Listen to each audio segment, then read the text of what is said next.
Hello guys, कैसे हैं आप लोग। मैं हूं डॉक्टर कंचन। और जैसे कि मैंने आपको अपने पहले वीडियो में बताया था कि डायबिटीज कैसे हमारे बॉडी को डैमेज करता है और अनकंट्रोल डायबिटीज होने की वजह से कैसे ये हमारे बॉडी में नुकसान पहुंचाता है। तो फ्रेंड्स, आज मैं आपसे शेयर करने वाली हूं इससे रिलेटेड इंफॉर्मेशन कि कैसे आप डायबिटीज को, जो ब्लड शुगर लेवल हाई होता है, कैसे आप उसे कंट्रोल करेंगे। एंड इसके साथ साथ मैं आपसे 10 टिप्स भी शेयर करने वाली हूँ जिससे आप अपना ब्लड शुगर लेवल मेंटेन करेंगे। और हाँ, इसके साथ ये भी कि आप खाने में क्या क्या अवॉइड करें। तो फ्रेंड्स, वीडियो शुरू करने से पहले एक जरूरी इन्फॉर्मेशन, आपकी हर प्रॉब्लम का सॉल्यूशन लेकर आपसे मिलने अब मैं आ रही हूँ वीक में 2 बार, एवरी ट्यूसडे एंड सैटरडे। तो चलिए फिर वीडियो को शुरू करते हैं।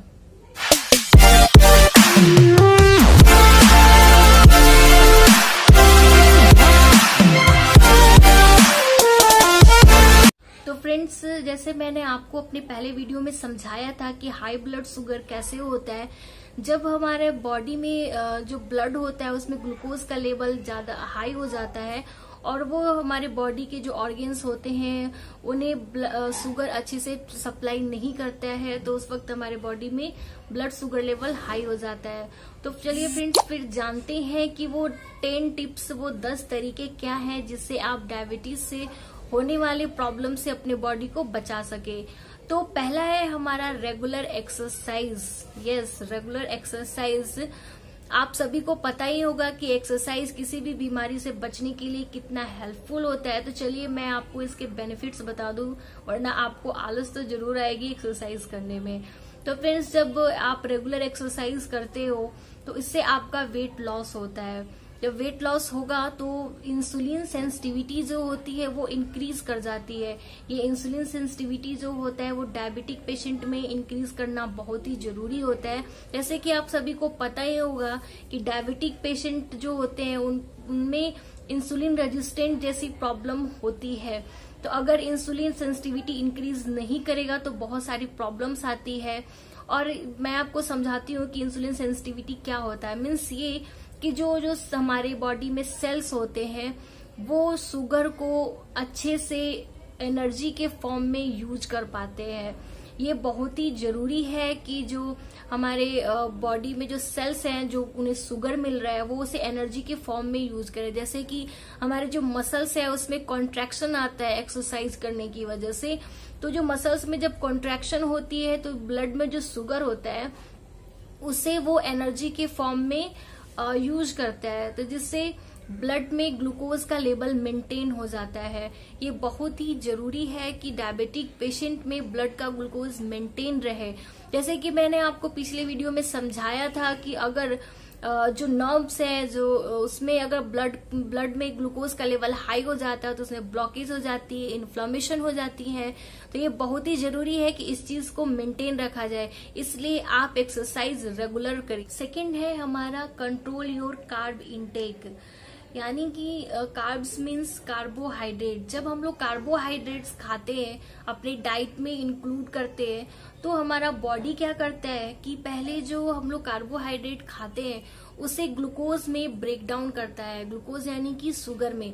फिर वो उस शुगर को इंसुलिन को सप्लाई करता है। उसके बाद जो वो इंसुलिन होता है उसे पूरे सेल्स में ट्रांसफर करता है। लेकिन जब हम लोग डाइट्स में कार्बोहाइड्रेट्स ज्यादा मात्रा में खाते हैं तो जो इंसुलिन होता है वो प्रॉपर फंक्शन नहीं करता है, इंसुलिन फंक्शन में प्रॉब्लम आने लगती है, जिसकी वजह से ग्लूकोज लेवल हाई हो जाता है। तो वो कौन कौन से फूड्स हैं जिसमें कार्बोहाइड्रेट ज्यादा मात्रा में मिलते हैं? तो जैसे कि कुछ फ्रूट्स होते हैं जो बहुत ही मीठे होते हैं, वो उसमें कार्बोहाइड्रेट्स बहुत ज्यादा होती हैं। डेयरी प्रोडक्ट हो गया, आइसक्रीम्स हो गए, मिल्क हो गए, उसमें भी कार्बोहाइड्रेट बहुत ज्यादा होती हैं। इसके साथ साथ ब्रेड है, राइस है, पोटैटो है, कुछ जैसे आप आइसक्रीम खा लो या फिर मिठाई है, ये सब में कार्बोहाइड्रेट ज्यादा होते हैं। एक स्टडीज में ये देखा गया है कि लो कार्ब डाइट से जो ग्लूकोज लेवल हाई होता है वो मेंटेन रहता है, और इसके साथ साथ ये ब्लड में ग्लूकोज लेवल हाई ना हो उसे ये रोकता भी है। तो डाइट में कार्बोहाइड्रेट्स कम करना बहुत जरूरी होता है। कौन कौन से फूड में कार्ब्स होते हैं, तो डेयरी में milk, yogurt and ice cream, fruits में whole fruits, fruit juice and grain में ब्रेड, राइस, सेरल्स, लेग्यूम्स में beans and other plants based protein, starchy vegetables में पोटैटो एंड कॉर्न। थर्ड है हमारा increase your fibre intake. Fibre हमारे diet में बहुत ही जरूरी होता है। जो फाइबर्स होते हैं वो कार्बोहाइड्रेट के डाइजेशन को और शुगर के एब्जॉर्प्शन को स्लो करता है, जिससे हमारा ब्लड ग्लूकोज लेवल जो होता है वो ग्रेजुअली राइज करता है। बहुत सारे फूड्स जो होते हैं जो हाई इन फाइबर्स होते हैं, जैसे कुछ वेजिटेबल्स होते हैं, कुछ फ्रूट्स होते हैं एंड होल ग्रेन्स होते हैं, तो आप इसे अपने डाइट में इंक्लूड करें। Foods which are high in fibre is beans, broccoli, berries, avocados, whole grains and apple. Friends third है हमारा drink water and stay hydrated. तो फ्रेंड्स आप ज्यादा से ज्यादा पानी पीजिए, अपनी बॉडी को हाइड्रेटेड रखिए, इससे आपका ब्लड शुगर लेवल मेंटेन रहता है और ये आपको डिहाइड्रेशन से भी बचाता है। ज्यादा पानी पीने से ये आपको हेल्प करता है, आपकी किडनी को हेल्प करता है। जो ब्लड में एक्स्ट्रा शुगर है उसे यूरिन के थ्रू निकालने में। हाँ, आप इस बात का जरूर ध्यान रखिए कि आपको वाटर ही लेना है, उसकी जगह आप जूस मत लीजिए, स्वीटेंड जूस मत लीजिए या फिर कोई एक्स्ट्रा ऐसे बेवरेज ना लीजिए, वो आपको नुकसान करेगा। फिफ्थ है हमारा इम्प्लीमेंट पोर्शन कंट्रोल।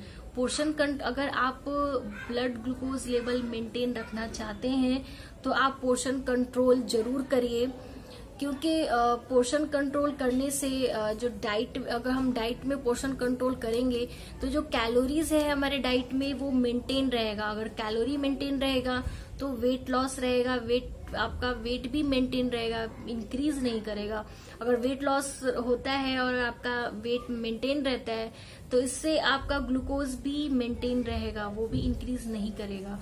तो पोर्शन कंट्रोल कैसे करें, तो इसके लिए आप स्मॉल यानी कि छोटे प्लेट खाने के लिए यूज करें।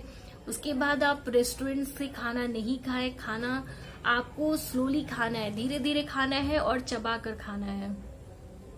How to implement portion control. जब आप पोर्शन कंट्रोल करते हैं तो आपका प्लेट स्मॉल होना चाहिए और उसमें हाफ पोर्शन जो होता है वो वेजिटेबल्स का होना चाहिए और 1/4 में आपको प्रोटीन रखना है और 1/4 में आपको स्टार्च रखना है। 6 है हमारा choose foods with low glycemic index. वैसे फूड्स जिसका ग्लाइसेमिक इंडेक्स लो है डाइट में इंक्लूड करने से इससे जो ब्लड में ग्लूकोज लेवल है वो मेंटेन रहता है। खास करके वैसे पेशेंट में जिनमें लॉन्ग टर्म से डायबिटीज हो, वैसे पेशेंट के लिए ऐसे फूड्स बहुत ही हेल्पफुल होते हैं। उनमें जो ब्लड में जो ग्लूकोज का लेवल हाई होता है उसे ये रिड्यूस करता है। तो कौन कौन से फूड्स होते हैं जिसमें ग्लाइसेमिक इंडेक्स कम होता है, तो जैसे हमारा मीट हो गया, एग हो गया, ओट्स हो गए, बार्ले हो गई, दलिया हो गया, स्वीट पोटैटो हो गए। इस तरह के जो फूड्स होते हैं जिनका ग्लाइसेमिक इंडेक्स लो होता है आपको अपने डाइट में जरूर इंक्लूड करना है। 7 है हमारा control your stress level. Stress ये ऐसी बीमारी है जिसका हमें एहसास भी नहीं होता है और हमारे बॉडी में जितनी भी प्रॉब्लम्स होती है, ये जितनी भी परेशानियां होती हैं, उन सबका ये सबसे मेन कारण है स्ट्रेस। तो फ्रेंड्स जब हम लोग ये स्ट्रेस लेते हैं तो हमारे बॉडी में ग्लूकागोन और कॉर्टिकोस्टेरॉइड जैसे 2 हार्मोन सीक्रेट होते हैं। ये हार्मोन्स क्या करते हैं कि हमारे ब्लड में जो ग्लूकोज का लेवल होता है उसे ये बढ़ा देता है। तो इसलिए आप स्ट्रेस नहीं लीजिए। अगर आप चाहते हैं कि आपका ब्लड में ग्लूकोज का लेवल मेंटेन रहे तो आप स्ट्रेस मत लीजिए। इसे कम करने के लिए आप एक्सरसाइज और मेडिटेशन कर सकते हैं। 8 है हमारा monitor your blood sugar level. Time time पे ब्लड शुगर चेक करवाना बहुत ही जरूरी होता है। 9 है हमारा गेट एनफ क्वालिटी स्लीप। अच्छी नींद हमारे गुड हेल्थ के लिए बहुत जरूरी होता है। इसके लिए जरूरी है कि आप बिना स्ट्रेस लिए साउंड स्लीप लें। अच्छी नींद लेने के लिए स्ट्रेस भी नहीं होना चाहिए और बिना स्ट्रेस के नींद भी नहीं आती है, तो इसलिए आप स्ट्रेस भी नहीं लें और साउंड स्लीप करें, यानी कि अच्छी नींद लें। ये आपके हेल्थ के लिए बहुत जरूरी है। लास्ट है हमारा eat foods which is rich in chromium and magnesium. ये जो दो न्यूट्रिएंट्स होते हैं, क्रोमियम एंड मैग्नीशियम, ये हमारे डाइट में इंक्लूड करना बहुत जरूरी होता है, क्योंकि ये कार्बोहाइड्रेट और फैट के मेटाबॉलिज्म्स में बहुत हेल्प करता है। अगर ये हमारे बॉडी में लो हो जाता है तो कार्ब इंटॉलरेंस हो सकता है, और कार्ब इंटॉलरेंस हो जाने से ब्लड शुगर लेवल को मेंटेन करना बहुत ही मुश्किल हो जाता है। तो आप अपने डाइट में क्रोमियम एंड मैग्नीशियम जरूर इंक्लूड करिए। तो फ्रेंड्स, ये तो कुछ टिप्स थे जिससे आप अपना ब्लड शुगर लेवल मेंटेन कर सकते हैं। अब मैं आपको बताती हूँ कि आपको क्या क्या चीजें अवॉइड करनी है। तो उसमें आता है सबसे पहला शुगर। जो भी आर्टिफिशियल शुगर्स होते हैं, जैसे चीनी हो गया या फिर आइसक्रीम हम लोग खाते हैं, जूस पीते हैं, इस तरह की सारी जो चीजें होती हैं वो आपको अवॉइड करना है। इसके बाद आपको अवॉइड करना है ट्रांस फैट। जो ट्रांस फैट होता है वो पीनट में मिलता है, बटर में मिलता है, और फ्रोजन डिनर्स जो होते हैं उनमें मिलते हैं, तो इससे भी आप अवॉइड करिए। उसके बाद आपको अवॉइड करना है white bread, pasta and rice. And आपको इसके साथ साथ जितने भी ड्राइड फ्रूट्स होते हैं उसे भी अवॉइड करना है, क्योंकि जब फ्रूट्स को ड्राई किया जाता है तो उस प्रोसेस में क्या होता है कि जितने भी फ्रूट्स होते हैं उसमें से वाटर लॉस हो जाता है। एग्जाम्पल के लिए मैं आपको बताती हूँ कि अगर आप 1 कप अंगूर लेते हैं तो उसमें 27 ग्राम कार्बोहाइड्रेट होता है और 1 ग्राम फाइबर होता है। वही अंगूर जब ड्राई कर दिया जाता है, जब वो किशमिश बन जाता है, तो 1 कप किशमिश में 115 ग्राम कार्बोहाइड्रेट और 5 ग्राम फाइबर हो जाते हैं। तो यहाँ आपको डिफरेंस समझ में आ रहा है कि फ्रूट्स में और ड्राइड फ्रूट्स में कितना डिफरेंस हो जाता है। तो इसलिए आपको ड्राई फ्रूट्स भी अवॉइड करना है। तो फ्रेंड्स, आज का वीडियो आपको कैसा लगा आप कमेंट करके जरूर बताइए। अगर अच्छा लगा हो तो आप लाइक जरूर करिएगा। अगर आप मेरे चैनल पे नए हैं तो सब्सक्राइब करना मत भूलिए और मेरे बेल आइकन को दबा दीजिए ताकि आपको सारे लेटेस्ट इन्फॉर्मेशन वीडियो मिलती रहे। तो फ्रेंड्स, फिर से मिलते हैं, तब तक के लिए बाय बाय।